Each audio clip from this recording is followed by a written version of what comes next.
4 নম্বর হাদিসের দ্বারা আদেশ করেছে। প্রথমেরটা হলো অভ্যাস, দ্বিতীয়টা হলো আদেশ। এটা দ্বিতীয় ধাপ।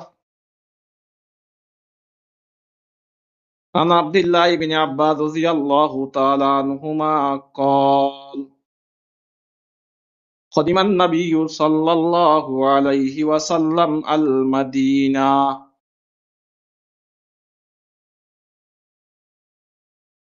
আব্দুল্লাহ ইবনি আব্বাস রাদিয়াল্লাহু তাআলা আনহুমা থেকে বর্ণিত, নবীজি সাল্লাল্লাহু আলাইহি ওয়াসাল্লাম মদিনায় যখন আগমন করলেন, ফারাআল ইয়াহুদা ইয়াউমা আশুরা, ইহুদীদেরকে দেখলেন তারা আশুরার 10 তারিখ রোজা রাখে। ফাকালা আন-নবিয়্যু সাল্লাল্লাহু আলাইহি ওয়াসাল্লাম মা হাযা, নবী তাদেরকে প্রশ্ন করলেন, এটা কি? তোমরা এই দিনে কেন রোজা রাখো? ক্বালু হাযা ইয়াউমুন সালিহ,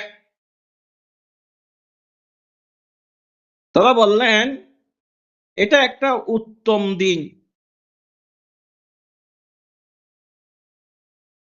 হাযা ইয়াউমুন নাজ্জাল্লাহু বানী ইসরাঈলা মিন আদুওয়িহিম,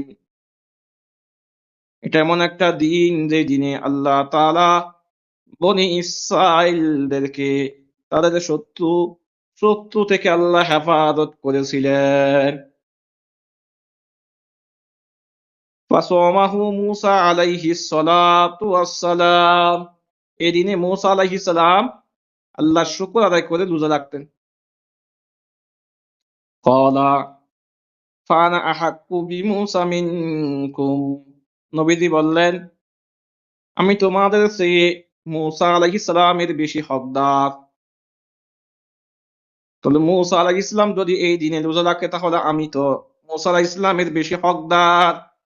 ফাসামাহু, নবীজি রোজা রাখতেন।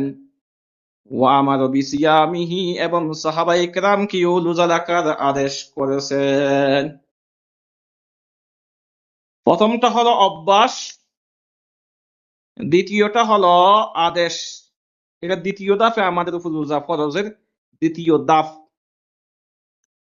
তৃতীয় ধাপ হলো সূরা বাকারার ১৮৩ নম্বর আমার পঠিত আয়াতের অংশ। এই আয়াতের মধ্যে আল্লাহ বলেন, ইয়া আইয়ুহাল্লাযীনা আমানু কুতিবা আলাইকুমুস সিয়াম,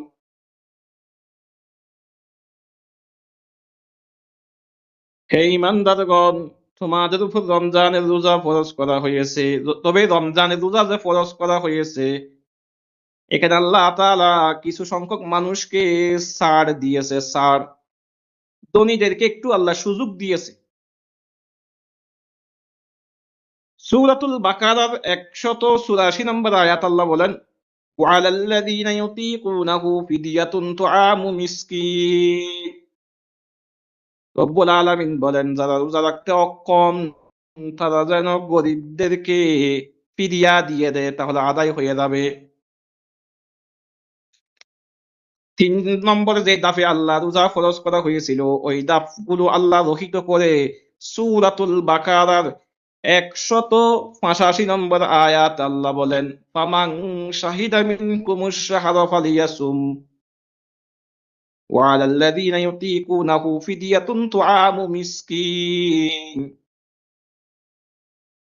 এই আয়াতের মধ্যে রব্বুল আলামিন বলেন, গরিব হোক ধনী হোক, যারা রমজান মাস পাবে সবার উপরে বালেক মহিলা, বালেক পুরুষের জন্য রোজা রাখা ফরজ। হ্যাঁ, তবে এই আয়াতের ভিতরে আল্লাহ তাআলা দুই ব্যক্তিদেরকে কি দিয়েছে?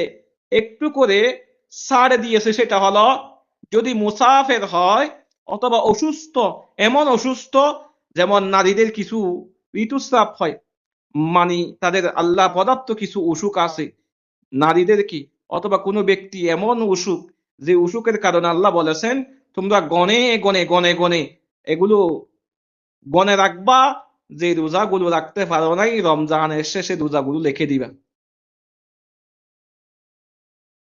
তো এই আয়াত সূরা বাকারার 185 নম্বর আয়াত, তাহলে 183 নম্বর আয়াত এবং 84 নম্বর আয়াতের হুকুম রহিত হয়ে গেছে এবং 85 নম্বর আয়াতে কি হয়ে গেছে, বাস্তবায়ন হয়ে গেছে। যদি অসুস্থ হয় তাহলে শেষে কিন্তু রোজা রেখে দিতে হবে, আগে কিন্তু রোজা যদি রাখতে না পারলে ফিদিয়া দিয়ে দিলে হয়ে যেত। এখন রোজা রাখতে পারতো না, তাহলে রমজানের শেষে রোজাগুলো রেখে দিতে হবে। মুসাফের অবস্থায় যদি রোজা রাখতে না পারলে, অসুস্থ অবস্থায় যদি রোজা রাখতে না পারলে রমজানের শেষে রোজা রেখে দিতে হবে। এখানে আরেকটা মাসলা আমি আপনাদেরকে বলে দিচ্ছি, আপনারা কি কথা শুনতেছেন? এটা আমাদের অনেক জায়গার মধ্যে কথাগুলো অনেকে জিজ্ঞেস করে। যেমন রমজানের পরে শাওয়াল মাস, শাওয়ালের শাওয়াল মাস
আমি আছি।